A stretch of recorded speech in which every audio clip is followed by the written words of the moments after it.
We're just going to give it another minute while people filter into the session.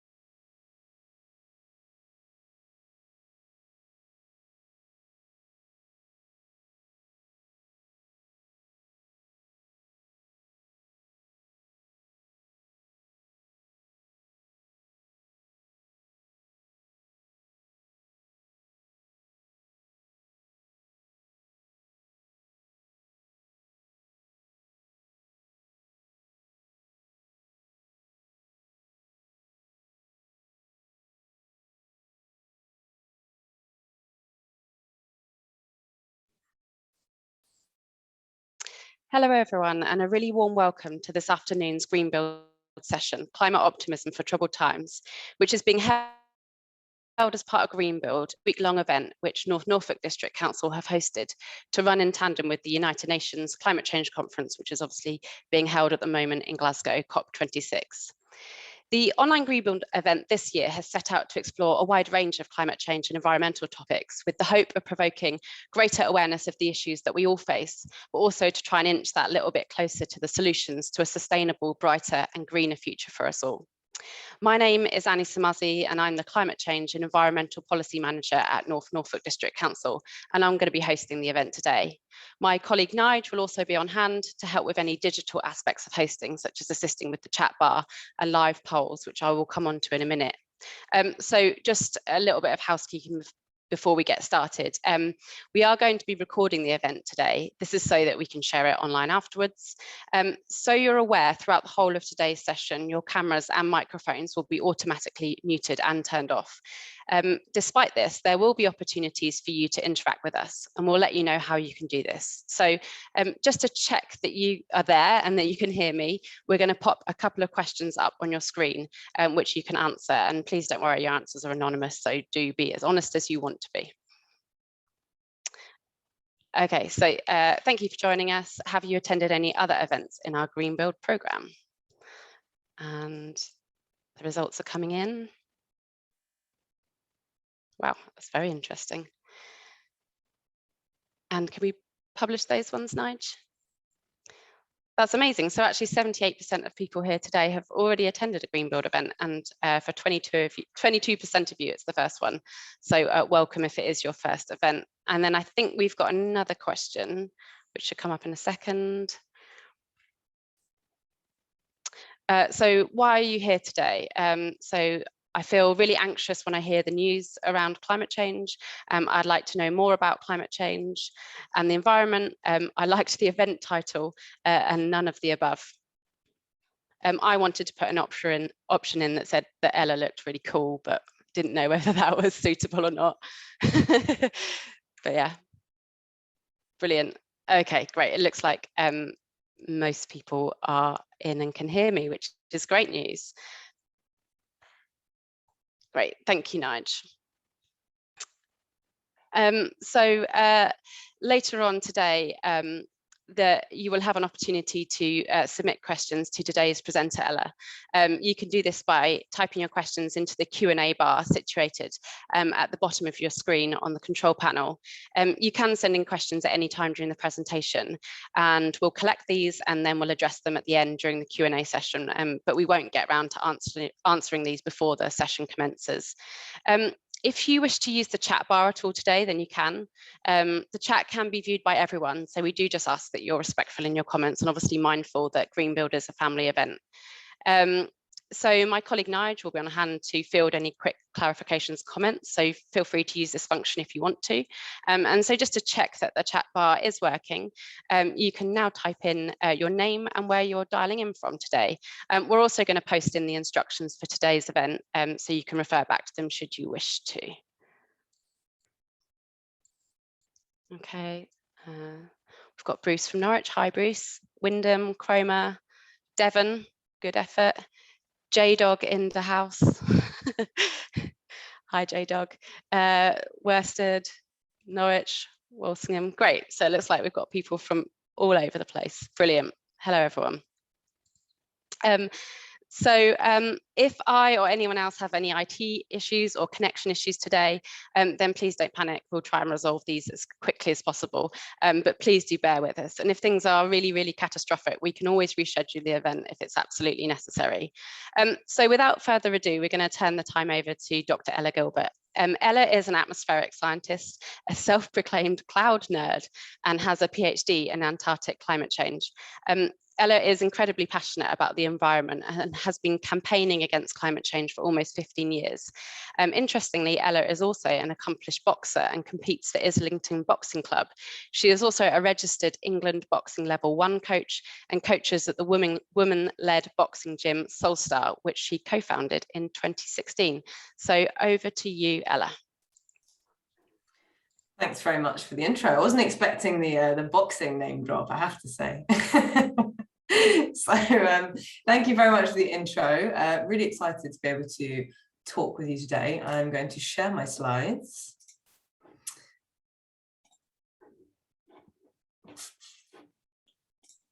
Now, hopefully you should be able to see that. Yeah, that's perfect.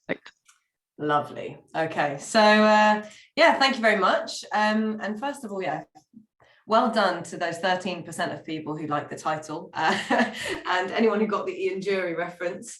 If you've never heard the song, Reasons to be Cheerful Part 3, it's about kind of getting up and doing something positive even when everything tells you that you should do otherwise. So I thought it would be quite an apt title for this talk.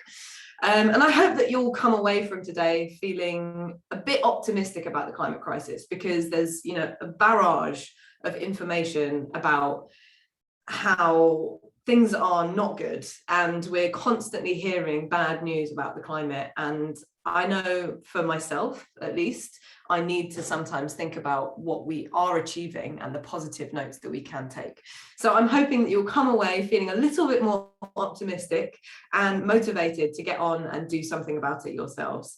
And hopefully we can have a good discussion afterwards as well. So another very brief intro after that lovely one from Annie. I am a climate scientist. I have worked quite a lot on polar science, so I've done lots of stuff in Antarctica particularly. I'm an atmospheric physicist, which makes me sound cleverer than I really am, but mostly I'm really interested in the kind of how climate change happens and how it affects our planet. I also do quite a lot of talking about climate change in the media, quite frequently on Sky, but also elsewhere. So lots of jazz hands for me.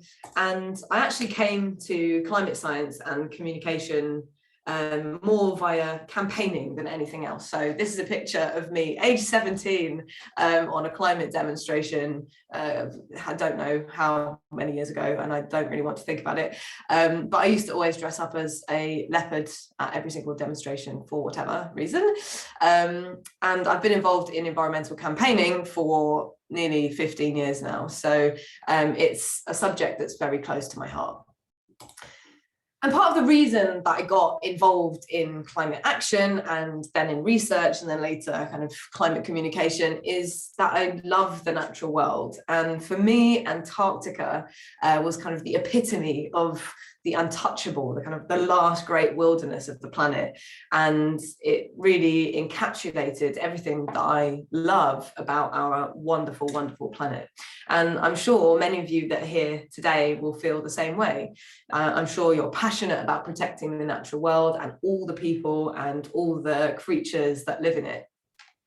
So I thought I would kind of start by giving you a taste of what it's like to do research in Antarctica, which is an enormous joy and privilege, just to kind of show us what's at stake and remind us of what we have to lose and gain.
So that's just a reminder, not so much to anyone apart from myself, about how incredible our planet is and essentially what is worth protecting.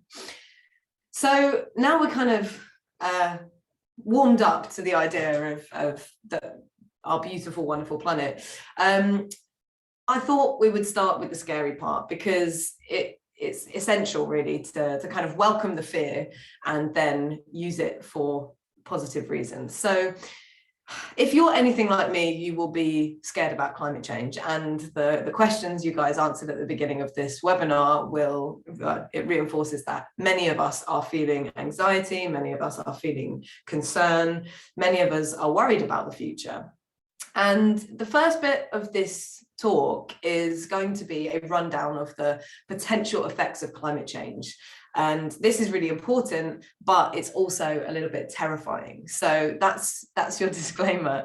I think the thing that I will say about this is it's important to know the facts. We have to welcome that fear and then do something about it, because if we don't know what we're fighting against, then we have little motivation to build a better world. And it's also extremely helpful to know the facts if you ever need to convince somebody or challenge somebody about the importance of climate action. So a lot of this comes from the most recent report from the Intergovernmental Panel on Climate Change, which is kind of a consensus of climate scientists, and represents the cutting edge of our understanding about climate science. So Mike, could you join me in saying hello to the fear, taking a deep breath and beginning. So I'll start with a little bit of background. And what we're looking at here is a graph that goes from 800,000 years ago all the way to the present. And what we're looking at is a graph of carbon dioxide concentrations in the atmosphere. And you can see that it varies over, a fairly precise range over the last 800,000 years. When we've got more carbon dioxide in the atmosphere, we tend to have warmer temperatures. And then when we have less carbon dioxide in the atmosphere, we have cooler temperatures, so ice ages. And it varies over a pretty consistent time frame between 200 or so, 180 parts per million, which is about 0.02%, to around about 280, maybe 300 parts per million, which is 0.03%. And this is a natural cycle we see in the record. Now, if I remove the conveniently placed ice core, you will see that the rate of change in the most recent period is absolutely astronomical. And the way that we understand all of this information is with these ice cores. And you'll see in this image that there are lots of teeny tiny little bubbles in that slice of ice. So an ice core is essentially a cylinder of ice that's drilled down into the ice sheets in Antarctica and Greenland. And scientists extract these and chop them up into slices and layers. And each of these bubbles contains air from 800,000, 600,000, 400,000 years ago. And we can use them as a kind of window into the past. It's like a time capsule. And this is how we figure out how temperatures and CO2 concentrations have varied over such a long time frame. So we've seen change before, but over the course of the last 250 years or so, the change in CO2 concentrations has been completely unprecedented.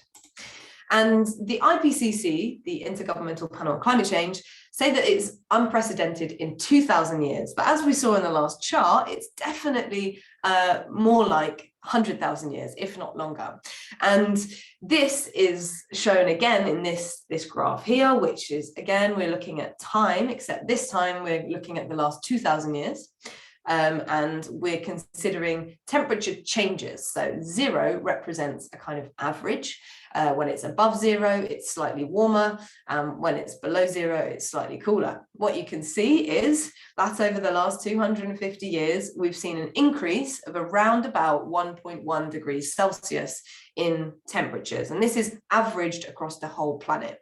And this also used to be known as the hockey stick graph, which shows you the temperatures jumping extremely rapidly in response to human activity.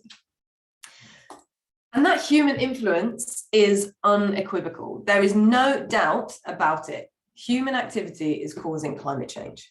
So this chart shows you what temperature averaged across the whole world again would do with and without human activity. So this greeny bluey line shows you what temperatures would do if we included only changes from solar radiation and from volcanoes. And these are the two main natural drivers of change. This browny kind of orangey line shows you what happens when we incorporate the human angle, the human influence, and the black line is the observations that we've seen over the last 250 years. So you can see that the observations are very similar to what would happen if we include human activity. So this is, again, evidence that human activity is the main driver of change. Now, this is a kind of a report, a state of the global climate. They get released every year by the World Meteorological Organization, and it summarizes kind of where we are in terms of climate change. Now, this report shows that our average temperatures are about 1.2 degrees above the pre-industrial, which is before we started messing with the climate, essentially, which is, you know, roughly consistent with that 1.1. 2020 was the joint second warmest year on record. It closed the warmest decade on record. And that warming is not just happening in the atmosphere, it's happening in the ocean, it's happening in the cryosphere, so causing our glaciers and ice sheets to accelerate, to lose ice. And in fact, 80% of the highest ice loss years have all happened since 2010, including in sea ice. So we saw in 2020 the second lowest minimum Arctic sea ice extent, so summertime Arctic sea ice in 2020. So changes are happening across the climate system, and they're happening quite drastically. In fact, the top 10 hottest years have all been this millennium. Things are heating up, records are being broken absolutely everywhere, every single year. We're seeing more and more of these headlines. That's because climate change exacerbates extreme events, and that can be dry events like heat waves, droughts, wildfires, etc. But it can also be wet events, so rainfall, flooding, storms, these things. This means that what once would have been a 1 in 100 year event, what might have happened once a century, once in a lifetime, is now happening more like 1 in every 10 years. Longer, more intense heat waves, more intense droughts, more intense rainfall events, more flooding. And this is causing absolute devastation. For example, in 2020 and 2021, we saw a lot of coverage of wildfires. This is an example from the US. And you can see that over the course of several years, much more wildfires are happening. And this is driving lots of difficulty for people who live in the region, and also burning through forests, which of course releases more and more carbon dioxide into the atmosphere. It's not just the US that's experiencing these either. In fact, in 2020, we saw a huge heat wave in the Arctic. And in fact, Siberia, there were parts of Siberia that soared to 45 degrees Celsius, which is absolutely boiling, let alone for the Arctic.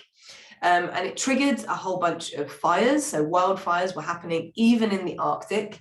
And this is even more of a problem in the Arctic because we have very carbon-rich soils called peatlands, which we also have in the UK.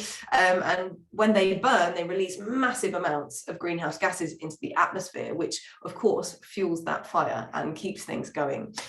And then because it's peat, we can also get what we call zombie fires, which is when the fires kind of die down, but they keep smoldering underground, so that the next year, when temperatures pick up again, they can reignite and carry on burning, which is, of course, dangerous for people who live there, but also releases huge amounts of greenhouse gases.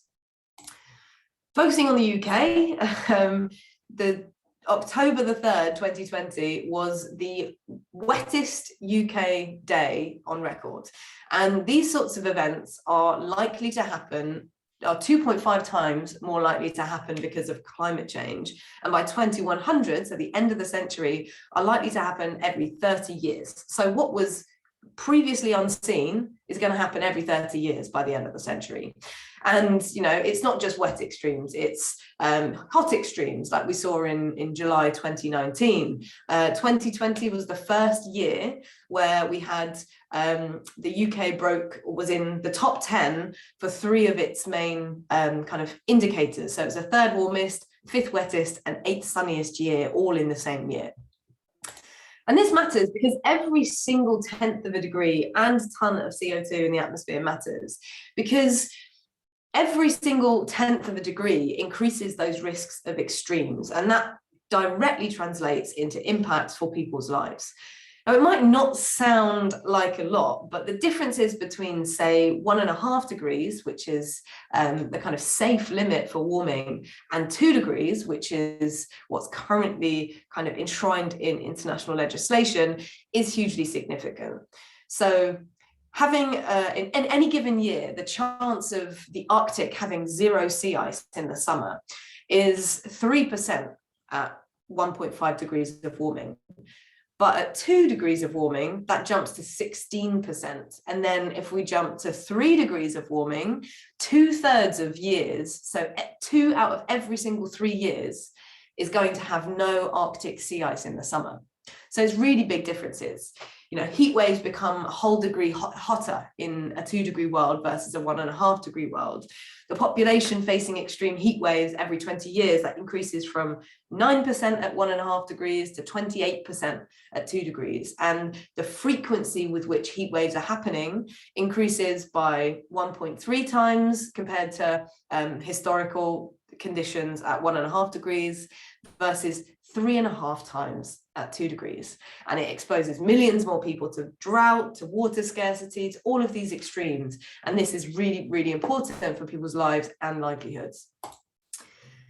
Now, the final kind of chart that I wanted to show you like this is this one. And it looks a little bit like a time graph, but here we're actually looking at cumulative emissions. So this is on the bottom here, the amount of CO2 emissions that are released into the atmosphere over time.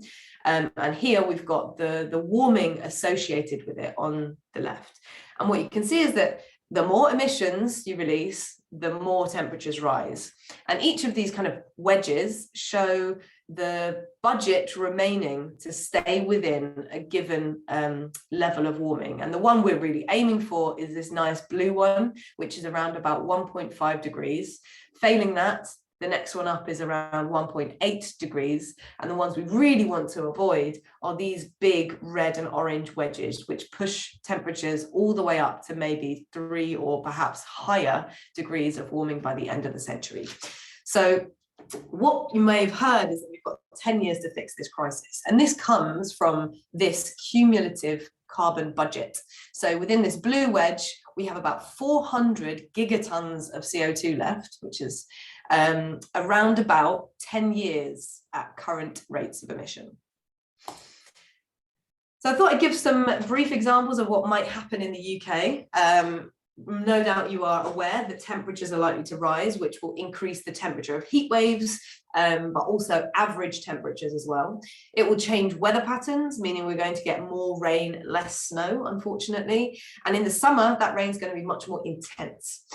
Winter is going to be kind of milder winters, and then summer is going to be much hotter. And we're going to get much more extreme events, especially in the southeast.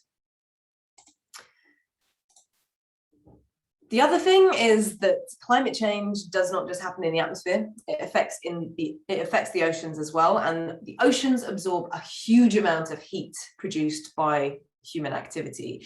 And the amount of heat that has been sucked up and stored in the oceans has been increasing really quickly over the last years and decades. Now that is causing massive amounts of melting in the cryosphere, so the polar regions. That means we're having less snow, the permafrost, this permanently frozen soil, is freezing, glaciers are retreating, floating ice shelves are collapsing and thinning, ice sheets are shrinking, and all types of ice in the polar regions are being affected, which of course has direct implications for sea level rise.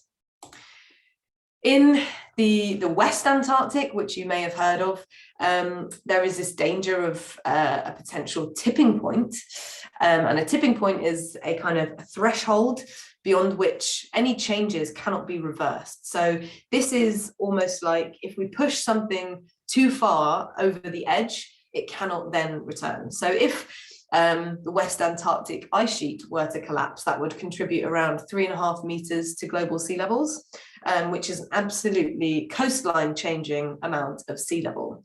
So warming oceans and warming atmospheres are causing the ice shelves around West Antarctica to get thinner and to go backwards, essentially, which may eventually drive the collapse of these ice shelves and then the ice sheet itself, which would be very devastating. But unfortunately, there's a lot we don't know about where that tipping point threshold lies. However, it would have direct consequences for sea levels, especially all of us in low-lying regions. I live in London, but much of Norfolk is also very close to sea level. So this is something that we should all directly be very interested in. In fact, this map on the right shows you what the coastline of Europe would look like if all the ice in Antarctica and Greenland were to melt. Now, this isn't going to happen overnight, I should say. This is with 66 meters of sea level rise. And we're currently at around 25 centimeters. So this chart on the left shows you a kind of a time series, again, from 1950 to the end of the century. And this here is what we're looking at is sea level. So we've got 0 all the way up to 2 meters. And our current sea level rise is shown in this black line. And here we are at 25 centimeters. The next kind of colored lines show you what might happen under 5 potential futures. So this is varying degrees of warming and sea level rise. And we're already committed to some degree of sea level rise because of our historical actions, but what we do now makes a difference because it will choose which path we end up on. Now, the thing about this plot is that there's this nice innocuous little dashed line, and I think for me this is one of the scarier parts of the report because this includes those scary tipping points like the collapse of the West Antarctic ice sheet, as I was just mentioning, and we don't know when these thresholds could be exceeded, but they could result in really large amounts of sea level rise, which would be really difficult to adapt to. So this is how small you have to make the plot that's on the left here to fit in the scale of the changes that would be potentially seen if those really bad scenarios did come to fruition. So this underlines the importance of really meaningful action. So hopefully that was scary enough, but there is so much more. I honestly could go on for a really long time, but I don't think it's going to do anyone any good because what we're really here to talk about is not the scary stuff. It's so easy to feel kind of scared and terrified at the overwhelming body of evidence about climate change, especially when you look at it all together like that. But fear isn't necessarily always our most helpful emotion unless we do something with it. So I'm hoping that I'm going to take you from fear and help you translate that fear to use it positively to change things. And I think this is really important because we can use fear to seed anger and to target that anger in a way that means that we can actually push forward change and actually make a difference. And I've taken huge inspiration from young people, from climate strikers, from the Black Lives Matter movement, from a whole bunch of different protesters and different movements that are going on at the moment who are taking things into their own hands. They are seeing a problem, they are going from fear, turning it into anger, and then turning it into action. And this is a really encouraging and exciting place to be. So I'm going to give you 5 reasons to be cheerful. And the first one is the explosion of protest movements. So how many of you would not have recognized Greta Thunberg in 2017? I'm going to bet all of you, including myself. But the fact that it's gone from one young woman who's sitting outside the Swedish parliament every Friday to a movement that mobilizes literally millions of young people and adults all over the world, week in, week out. You know, there's hundreds of thousands of people attending the latest climate strike rallies, and they keep getting bigger.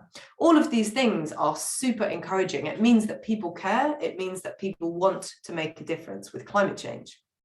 Then we've got the kind of proliferation of other protest groups, you know, Extinction Rebellion, say what you like about Insulate Britain, but they've got us talking about a very unsexy but very important topic. I mean, I don't think we would have had nearly as much coverage of home insulation on TV and in the media than we have had if it weren't for the tactics that they are using.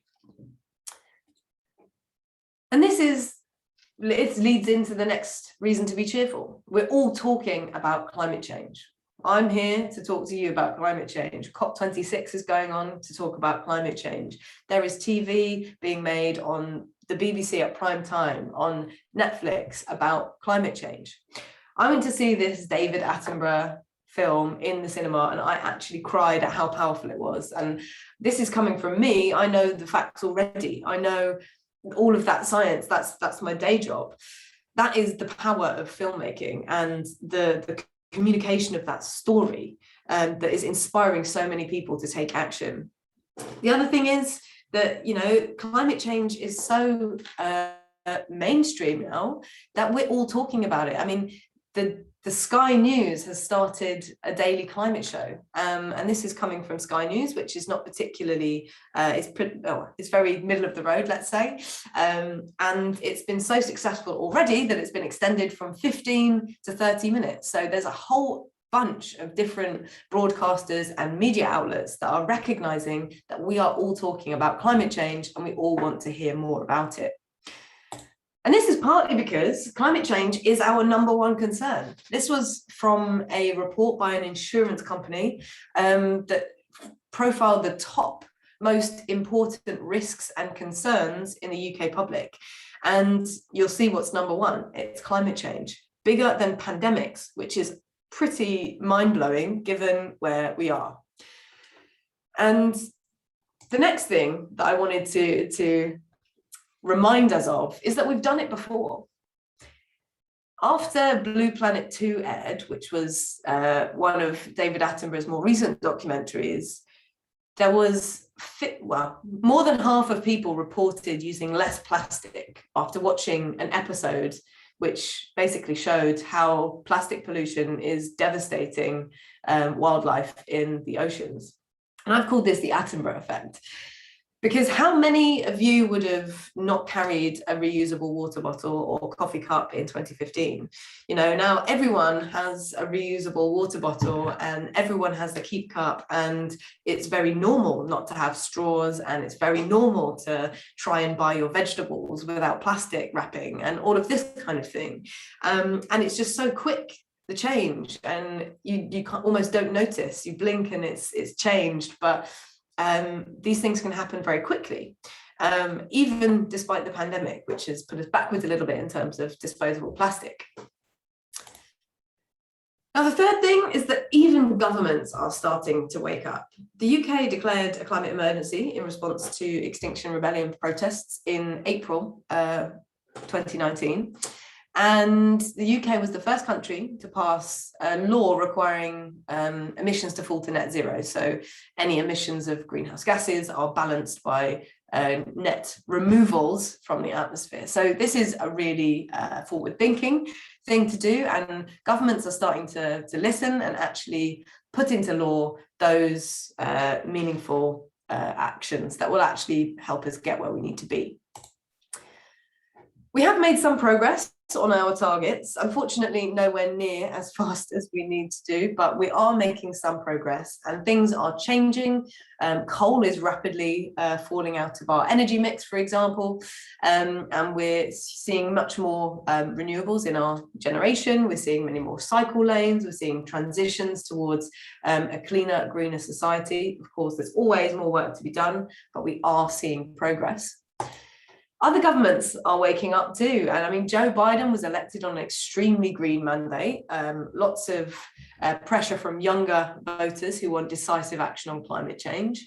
And this is hugely encouraging, obviously, after a very scary presidency beforehand that was very bad for the environment.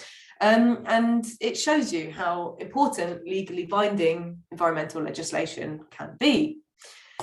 And this brings me to another example of how we've done it before.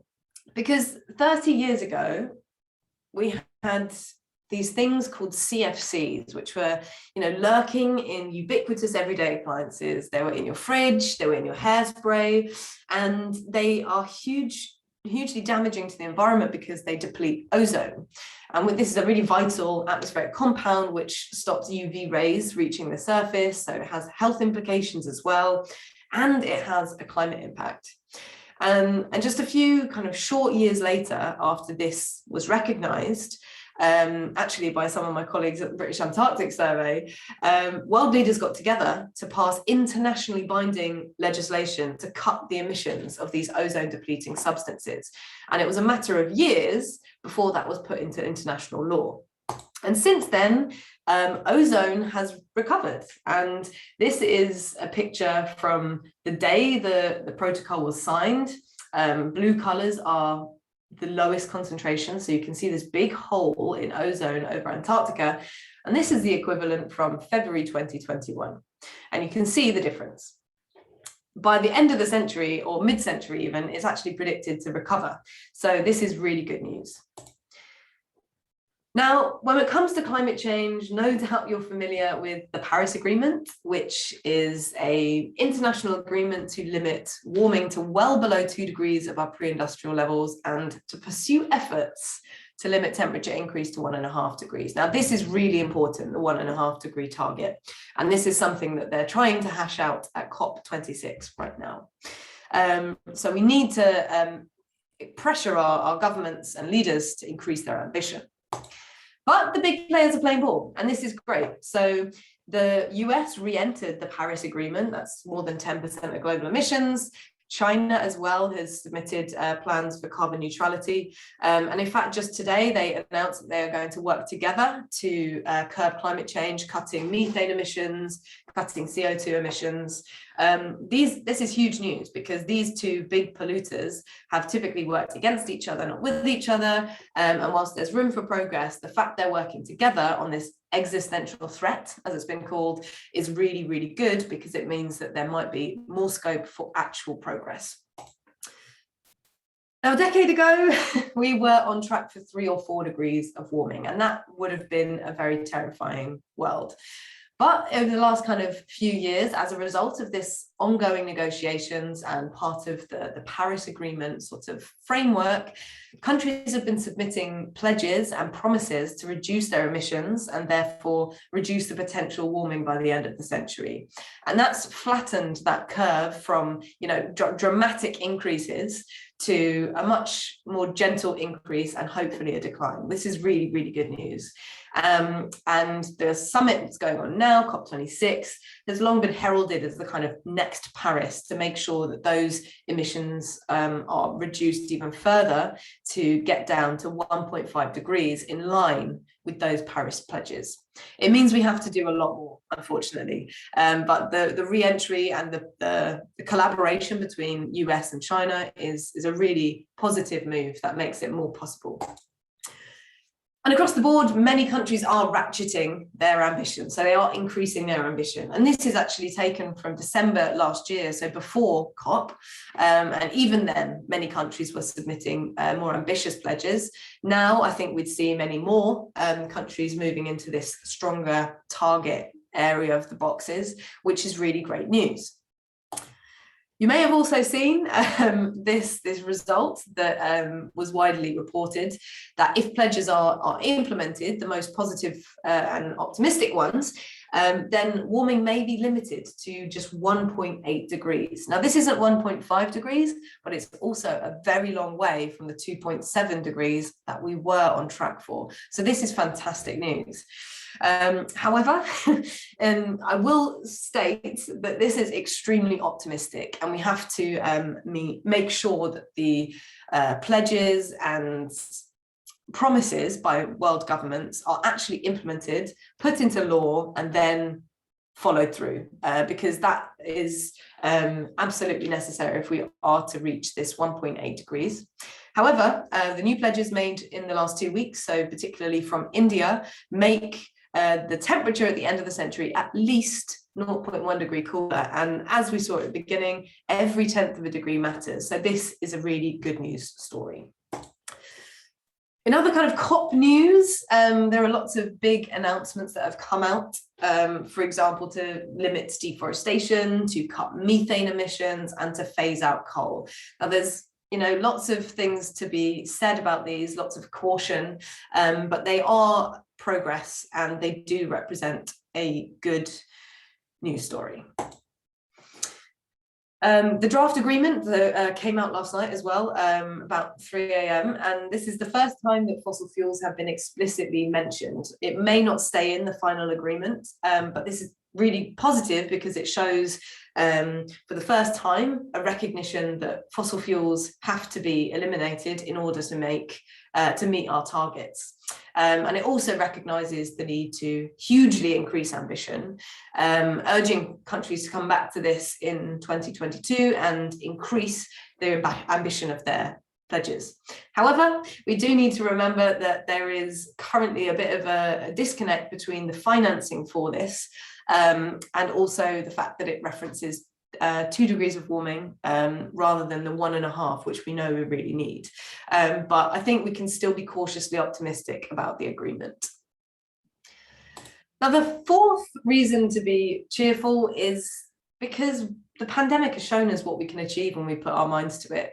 We have huge new ways of working. We have video conferencing, we have collaboration across continents. We've changed our working patterns to make time for things that matter to us. We've got cycling lanes, better air quality. All of these things happen so fast and show you how quickly change can come about and how quickly we can adapt to that change if we put our minds to it. During the pandemic, we saw a 7% drop in global emissions, and that is what we need to do every single year to meet 1.5 degrees worth of warming. So the Paris targets are possible. This time it was due to lockdowns, reducing emissions, but we have the technology in order to actually do this for real. And this leads me to the final reason to have hope. We already know what we need to do. We've got all the tools at our disposal. We know how to electrify, we know we need to improve efficiency, to reduce the amount we waste, to decarbonize our energy, our transport, to integrate systems, to improve our natural carbon sinks and increase the amount of forests and marshlands, etc., and then use technology sparingly when we actually have to. We need to remove greenhouse gases from the atmosphere, but there are so many reasons to increase our natural world and improve our natural world. Not only will it have a benefit in terms of the climate, but it also has huge amounts of benefits for our mental health, our physical health, biodiversity, water pollution, air pollution, etc. And there's no need to reinvent the wheel or the tree, because these are some of the oldest carbon negative technologies on Earth. We will need some technological solutions as well, and these are direct air capture machines that suck CO2 out of the atmosphere, store it underground, and these are really essential in in achieving a 1.5 degree world, because without carbon capture technologies, it's going to be very difficult to reverse the damage that we've already done and to balance the emissions that will no doubt continue into the future. But these are really important because we've got that limited amount of carbon dioxide left to play with in our budget. The good news is that the first commercial facility in the world is opened this year in Iceland. And hopefully they're going to upscale that very significantly to what is needed by the end of the century.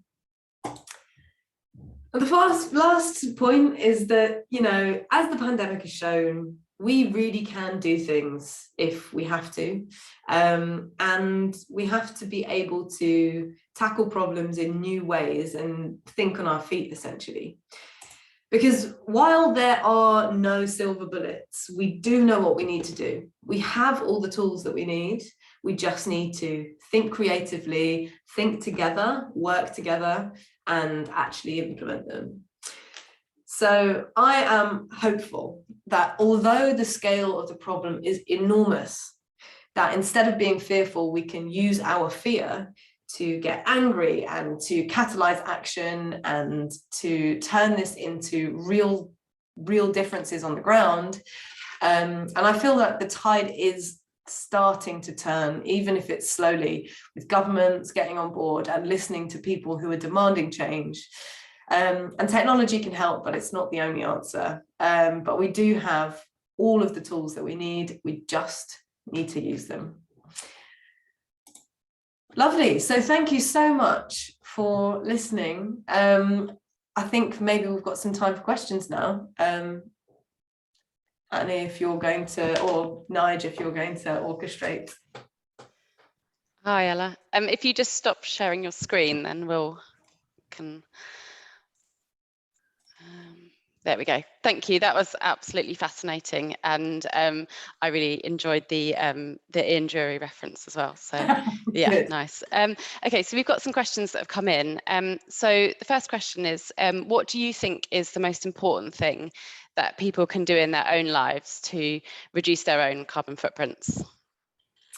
Ah, from Joseph Kenny. That's right. Unless it's a very different Joseph Kenny. I think two things on this. First of all, I think it's really amazing when people take steps to reduce their own emissions. I think that's really fantastic. It's empowering. You feel like you're doing your own thing. We all need to do absolutely everything we can to tackle climate change. What I will warn against is corporates and those in power want us to feel guilty about our impact on the environment. It does have an impact, our personal lifestyles, but what has more of an impact is continued investment in fossil fuels, continued investment in destructive practices. And I think often we get distracted by, okay, well, I'll go vegan, I'll stop flying, I'll insulate my home better, and I'll feel guilty about all my choices. Meanwhile, the government are allowing new oil fields to be developed or investing in fossil fuels. So I think we need to address our own emissions, get our own houses in order, but also we need to demand change from the government, demand change from companies, demand that they do things better as well. So for me, the most important thing, I'll actually answer your question now, Joseph, the most important things you can do are getting involved in demanding that change, whatever that looks like to you, whether that's writing to your MP, whether that's taking a placard and going on a demonstration, whether that's telling all your friends, all of those things that are really, really important. Talking about climate change we're all doing it apparently, so that's really good. And then on a kind of practical terms, in your own life, the most impactful things are to reduce the consumption of meat and dairy, to switch to low carbon forms of transport, walking, cycling, not flying if possible, switching to a renewable electricity provider if you can. And I've forgotten the next one, but I think, transport, I said that already, that's fine. No, they're really helpful, and actually we last week we had a talk from Chris Packham, and he also suggested a lot of things that you've already said, but also said that people shouldn't feel guilty, and if you can make changes, then you should be really proud of them, and Yes. that you should celebrate them. So yeah, it's great to hear that as well from you. Yeah, maybe mine was a bit more of an aggressive tactic.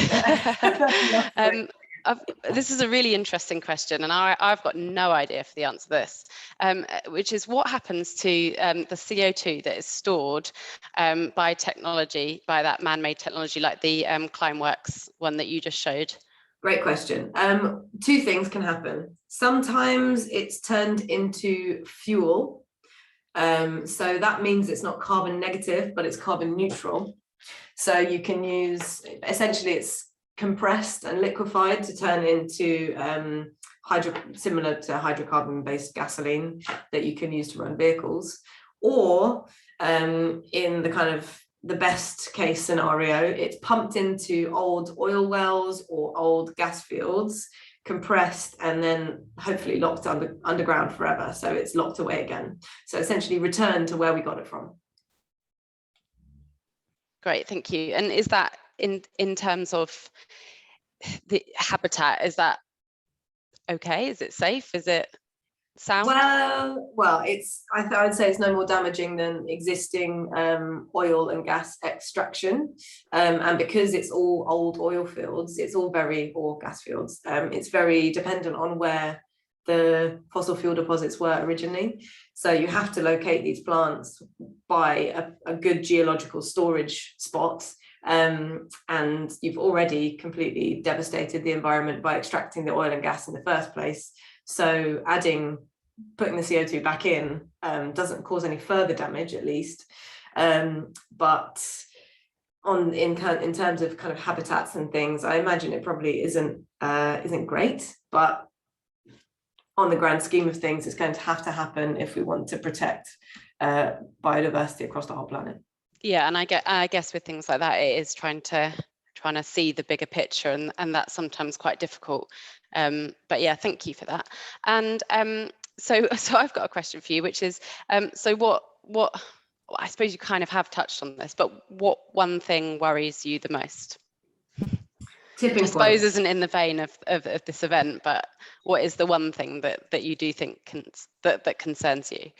Tipping points terrify me. They keep me up at night. The thought of, particularly for something like the West Antarctic, for example, which obviously I've done lots of work in Antarctica, if it collapsed, it would be really, really devastating. And we think that the threshold for its collapse is somewhere between 2 and 2.5 degrees of warming. Now we're currently on track for 2.4. So that really scares me. That's why, I think we have to pull out all the stops. We have to do everything that we can to push our leaders to make sure that 1.5 degree target is in law, that COP26 ends with an agreement that includes 1.5 degrees in it. 1.8 degrees is a world of difference from 2.4 degrees, but it's not 1.5. So yeah, every single thing that everyone can do is necessary, I think, to really make sure that the worst things are avoided. And I suppose that brings me on to the next question, which is sort of what is your hope for COP26? If you could, sort of say, this is the one thing that I want to see achieved, or the one thing that I want to see come out of COP26, it's this. My hope is that the mechanisms to deliver these changes are agreed. Now, my hope is running out of time, because we've not got very long left, and I think agreeing a finance mechanism is going to be a challenge to do in 24 or 48 hours, or however long we've got left if it overruns. I really hope that we can make 1.5 degrees enshrined in law. I really hope that. And also I hope that beyond COP, that people all over the world are kind of switched on to these issues, the issues of climate justice, the issues around implementing and demanding change from people in power. Because it's not just about our world leaders, is it? It's not just happening in the blue zone or the green zone. It's happening all over the planet, and it's all of our responsibility to make those changes. So I'm hopeful that will continue. The momentum will continue. Absolutely, and that's one of the things that I've really seen coming out of COP26. It's not necessarily what's happening in Glasgow, but it's the conversations that are happening outside of Glasgow. It's the people taking to the streets and demanding change. And I think that's really powerful. And I think the fact that this issue is becoming increasingly mainstreamed is incredibly valuable. So yeah, I totally agree with that.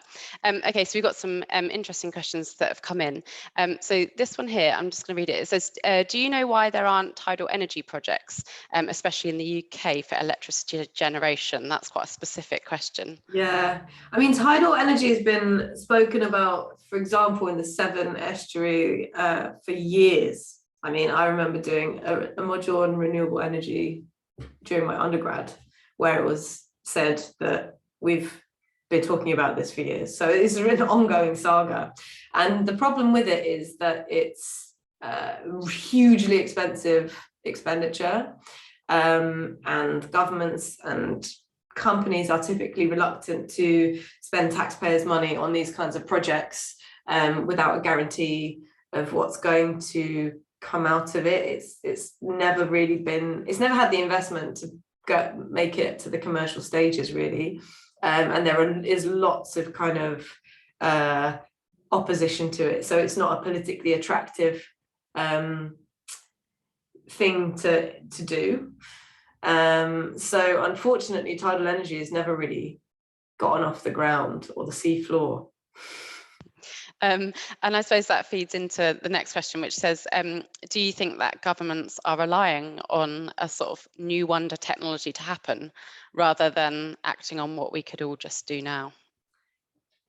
Yes and no. Yes, I do think they are relying on some kind of technology, but equally, the IPCC is also leaning very heavily on carbon negative technologies that do not yet exist at commercial scale. So, for example, that direct air capture example I used, we're currently at megawatt scale, and we need gigawatt scale, which is 1,000 times larger. So it's very, very small as a proportion of the amount of emissions that we can remove from the atmosphere at the moment. I think they've got the scale to do 40 gigatons a year or something like this. No, that doesn't even make sense. Anyway, it's minor in comparison. It's not even a drop in a bucket. So the rollout that's assumed in the scenarios to meet 1.5 degrees is unbelievable. It requires huge amounts of technological upscaling, massive investment, and governments pushing behind the technology, as well as companies pushing behind the technology. And to be quite frank, those assumptions of technological rollout are quite unrealistic. And also the scenarios associated with kind of bioenergy and land use to grow crops for fuel as opposed to crops for food. The assumptions about that are also quite unrealistic potentially, and also there's a whole bunch of population assumptions that are completely unrealistic and inconsistent with what we're doing at the moment. So they're even enshrined in the scenarios that are used by the scientists and the modelers to predict what might happen. So yeah, we are relying a lot on technology, unfortunately, but whatever we do end up doing is going to require technology. It's going to require nature-based solutions. It's going to require emissions reductions primarily. So it's going to rely on all of it. Thank you. So just a couple more questions. This one, I suppose I've got two questions in this vein, but the first one is, how do we make businesses change what they're doing if it's not sort of in their direct interest to, because of the investment that you're talking about? How do we kind of encourage businesses to make changes to become more energy efficient or to lower their carbon footprints, reduce their environmental impacts? Two things on this. One is, I think it is in businesses' interest, and they're increasingly recognizing that. You've seen how many companies have released net zero pledges, the Amazons, the Microsofts, the Lyfts, the Danons. All of these companies are saying, we're going to go net zero. And this is a recognition of that consumer pressure, because we all care about climate change. We're all ethical consumers now. We're all sustainable. The danger with that is that it's kind of just a PR exercise and they're not actually doing it. So it's greenwashing, essentially. So I think when it comes to having consumer power, you need to, hurt their pocket if they're not actually standing by those commitments, and choose wisely where you spend your cash. Go for companies that actually are doing something. Obviously, that's not It again puts the onus on us, but it's the thing that they understand. They understand the bottom line, ultimately, businesses. And if I'm spending my money in a more sustainable business, they might take a leaf out of their book, hopefully. I think the other thing is direct campaigning against particularly damaging things, you know, pensions, for example. If you've got a pension where that money gets invested, that's a hugely powerful tool. If you can get your pension to divest from fossil fuels, for example, and many of us are increasingly switched on to the kind of power of those sorts of financial investments, because previously no one really thought about that. So I think all of those sorts of things can be really important, but I think campaigning and putting your money, choosing where you put your money, very helpful. Yeah, and I think that consumer power is incredibly important to understand. We had an event on Monday where we actually talked about what we're doing as a council to try and achieve net zero by 2030, and we showed a quick video, which I'll get Nige to put in the chat bar if he can, which was about what do companies mean when they say net zero, and the range of meaning is quite scary. So actually, as a consumer, not trying to get a really good understanding of what companies are actually saying when they say we're net zero, we're carbon neutral is really important. And it is complicated and it's not obvious. Negative. Yeah, because there's so much jargon out there. But yeah, thank you. And then this is my last question for the day, which is what advice do you give to someone if they have friends or family who either aren't engaged in this issue at all, or actively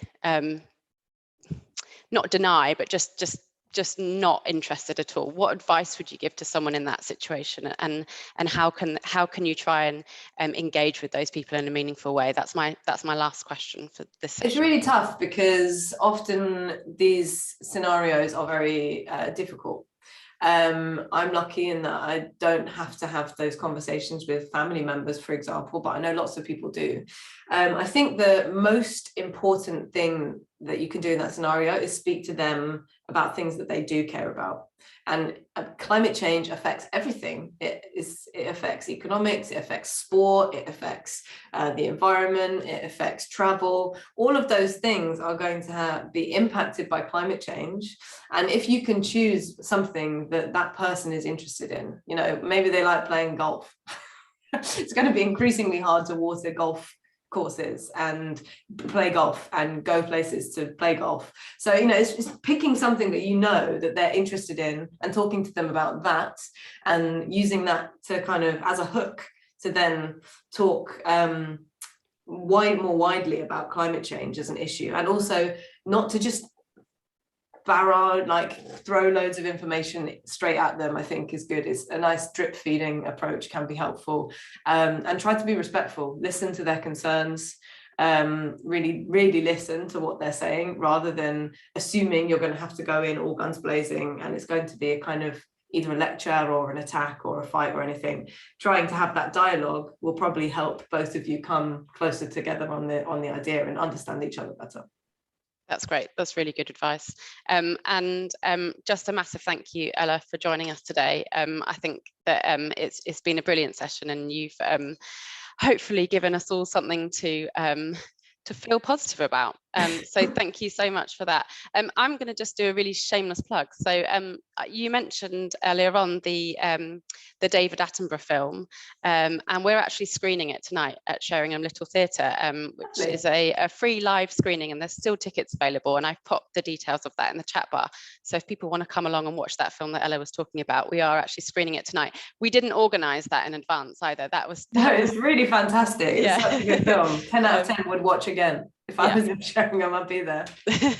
But yeah, so a little plug for that, and also our last event for Greenbuild is taking place tomorrow at 2:00, and that's going to be a really interesting event about two amazing people who've made massive changes in their local community. Housing project and incredible edibles. So do join us for that if you're free. Yeah, once again, thank you to Ella. And we are recording the session, and we'll let you know how you can watch it again if you want to. So yeah, thank you everyone for joining, and thank you, Ella. Thanks.